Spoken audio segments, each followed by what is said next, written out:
because you'll never find more liberal elites in one place than at a UFC fight. This is Trump testing his luck at Madison Square Garden at what he thought would be a friendlier crowd after being humiliated only days ago at Game 5 of the World Series at Nationals Park.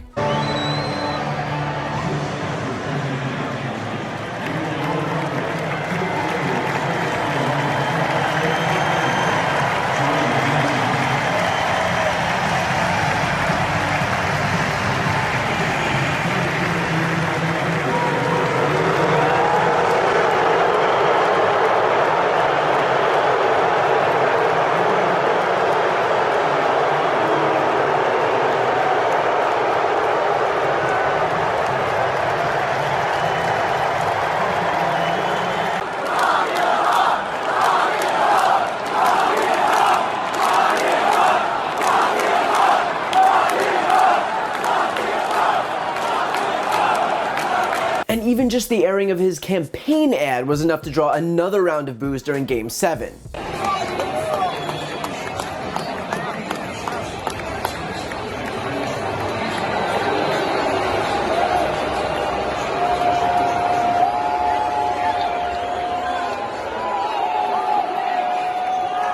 And so clearly, looking for some shred of redemption, Trump figured that MMA would be an easy win. I mean, I'm sorry, but there's just not a lot of crossover between the crowd at a cage fight and the women's march. And yet for Trump to still get booed from this crowd speaks volumes. I mean, at this point, Trump is going to be relegated to, what, NASCAR races and monster truck rallies? Although now even that's a gamble. If I was Trump, I'd half expect to be booed walking into the West Wing on Monday morning. And to make it even worse, Trump's kids took to Twitter to try and mitigate some of the damage.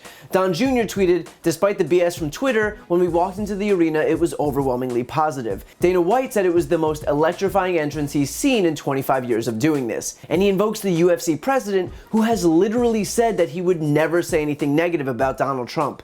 That's Don Jr.'s source. I mean, that's like asking your mom who the handsomest boy in the world is. Even Eric Trump joined in, tweeting at UFC 244, chanting Donald Trump, USA, USA. And all jokes aside, this has got to be the saddest tweet there is. The guy's trying to push back on literal video proof of his dad being booed, and the best he can manage was posting a photo with a caption. I would feel bad for him if I didn't. But to be honest, Trump going to the Nationals game, getting booed so loudly that it literally registered 100 decibels, and then deciding to go to another sporting event could not be more fitting for the guy who got caught conspiring with Russia, and only then decides, hey, what if I did it again with the country literally next door to it? It's like he's inspired by his own failure.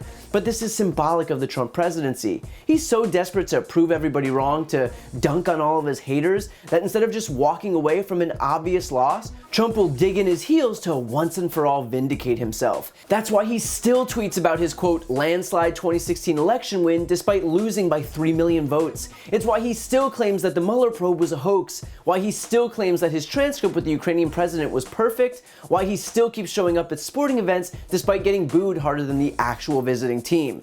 You would think that someone whose presidency is predicated on winning might want to stop losing so much in front of entire stadiums of people. Of course, Trump will inevitably pivot back to his rallies, where his rabid supporters can once again make him feel like the center of the universe. But by now, the damage has been done, because it's become glaringly obvious that outside of his dwindling base, Trump doesn't have anyone left. And the polls back that up. A new Washington Post ABC News poll from October 27th to the 30th showed that once again, more Americans want to see Trump impeached and removed from office than those who don't. And that includes 18% of Republicans. Even worse, Trump has a record low 74% of Republicans who now approve of his job performance, a far cry from his usual claims of 95%. So whether it's a stadium full of people at the World Series or an arena full of people at a UFC fight, the fact is that Trump has lost the crowd. And the way it's looking, it's only going to get worse from here.